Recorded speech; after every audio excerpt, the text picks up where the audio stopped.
नमस्ते दोस्तों, आज की इस वीडियो में हम बात करेंगे एसबीआई के एक ऐसे शानदार लमसम प्लान के बारे में, जिसमें अगर आप सिर्फ एक बार 1 लाख रुपए लगाकर छोड़ देते हैं, तो आने वाले 5 से 10 साल बाद, 15 साल बाद वह पैसा लगभग 3 करोड़ रुपए के फंड में बदल सकता है।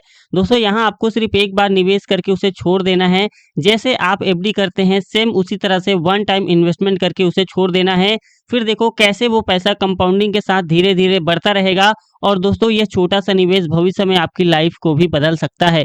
तो दोस्तों, अगर आप भी इस फंड में सिर्फ एक बार निवेश करके भविष्य में अच्छा फंड तैयार करना चाहते हैं, तो ये वीडियो सिर्फ आपके लिए ही है। दोस्तों, आज हम एसबीआई के एक ऐसे ही बेहतरीन फंड के बारे में बात करेंगे। दोस्तों, जैसा कि आप जानते हैं कि एसबीआई कोई छोटी-मोटी कंपनी नहीं है, बल्कि ये हमारे देश की दूसरी सबसे बड़ी म्यूचुअल फंड एएमसी है, जो आज के डेट में लगभग 12,60,000 करोड़ से भी ज़्यादा का म्यूचुअल फंड मैनेज करती है।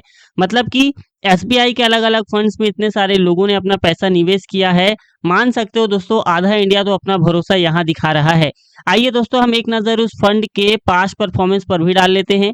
तो दोस्तों, इस फंड ने पिछले 1 साल में 12.57% तक का रिटर्न दिया है, पिछले 2 सालों में 5.1% का रिटर्न दिया है और पिछले 3 सालों में 20.6% का रिटर्न दिया है और पिछले 4 सालों में 13.9% के आसपास रिटर्न दिया है। और सिंस इंसेप्शन दोस्तों इस फंड ने 13.26% के आसपास रिटर्न जनरेट किया हुआ है। दोस्तों, आज हम जिस फंड के बारे में बात कर रहे हैं उस फंड का नाम है SBI Nifty next 50 index fund direct growth plan. दोस्तों, जैसा कि मैं इस फंड के करेंट एनएवी की बात करूं तो वह है 18 रुपये 26 पैसे। एनएवी किसी भी म्यूचुअल फंड के यूनिट प्राइस को कहा जाता है।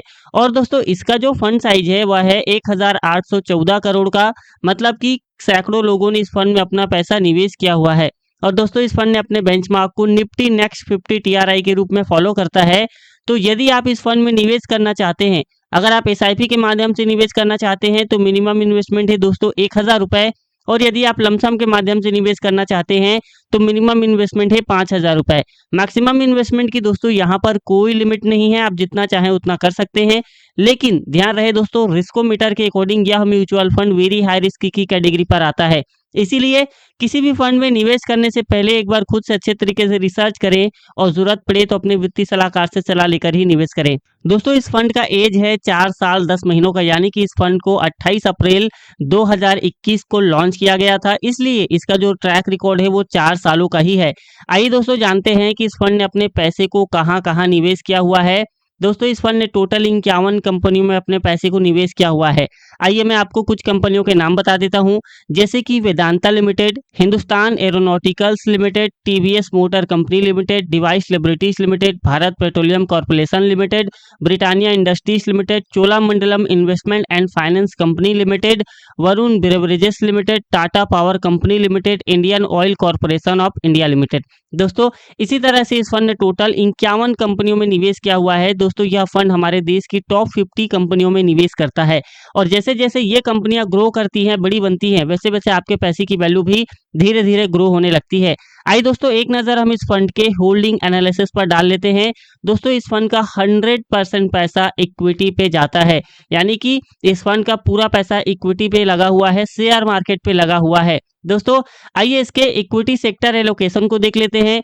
तो फाइनेंशियल सेक्टर्स पर दोस्तों 20.19%, एनर्जी एंड यूटिलिटीज पे 17.46%, मटेरियल सेक्टर्स पे 14.54%, कंज्यूमर सेक्टर्स पे दोस्तों 12.88%। इसी तरह से और भी इसके सेक्टर्स हैं जिन्हें आप देख सकते हैं। दोस्तों, आइए चलते हैं हम हमारे कैलकुलेटर पर और आपको कैलकुलेट करके बताते हैं कि यदि आपने इस फंड में सिर्फ एक बार 1 लाख रुपए लमसम निवेश किया तो भविष्य में आप कितने रुपए तक का फंड तैयार कर सकते हैं। अगर भविष्य में इस फंड ने 21% का ही रिटर्न दिया तो भविष्य में आप कितने रुपए तक का फंड तैयार कर सकते हैं। तो दोस्तों, यदि यहाँ पर आप 3 सालों के लिए करते हैं तो एस्टिमेटेड रिटर्न हो सकता है 77,156 रुपए के आसपास और लगभग फाइनल पैसे की वैल्यू हो सकती है 1,77,156 रुपए के आसपास। 5 सालों के लिए किया तो एस्टिमेटेड रिटर्न हो सकता है 1,59,374 रुपए के आसपास और लगभग फाइनल पैसे की वैल्यू हो सकती है 2,59,374 रुपए के आसपास।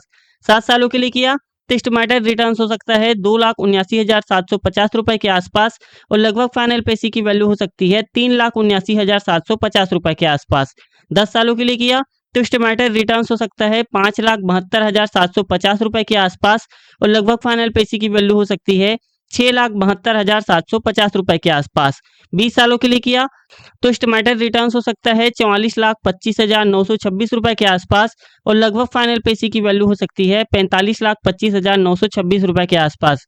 30 सालों के लिए किया तो एस्टिमेटेड रिटर्न हो सकता है 3,03,48,164 रुपए के आसपास और लगभग फाइनल पेशी की वैल्यू हो सकती है 3,04,48,164 रुपए के आसपास। दोस्तों यहाँ पर आप देख सकते हैं 30 साल बाद आप भविष्य में मोटी मोटा 3 करोड़ रुपए के आसपास फंड तैयार कर सकते हैं।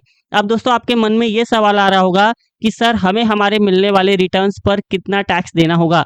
तो जवाब है दोस्तों हाँ, आपको टैक्स देना होगा। दोस्तों long term capital gain tax 12.5% देना होगा अगर आपका 1 साल का प्रॉफिट 1,25,000 से प्लस होता है तो, और short term capital gain tax 20% देना होगा। दोस्तों इस वीडियो में मैंने आपको जो भी कैलकुलेशन बताए हैं वो पास्ट परफॉर्मेंस के बेसिस में बताए हैं। भविष्य में ये जो रिटर्न्स है वो कम भी हो सकते हैं और ज़्यादा भी हो सकते हैं, इसकी यहाँ पर कोई गारंटी नहीं है। दोस्तों यह वीडियो सिर्फ एजुकेशन पर्पस के लिए है। इस वीडियो में बताए गए रिटर्न्स अनुमानित हैं, ये कोई भी फिक्स रिटर्न नहीं है। म्यूचुअल फंड निवेश बाजार जोखिमों के अधीन है, रिटर्न की कोई गारंटी नहीं है। निवेश करने से पहले कृपया अपने वित्तीय सलाहकार से सलाह लें, तब जाकर किसी भी म्यूचुअल फंड में इन्वेस्ट करें।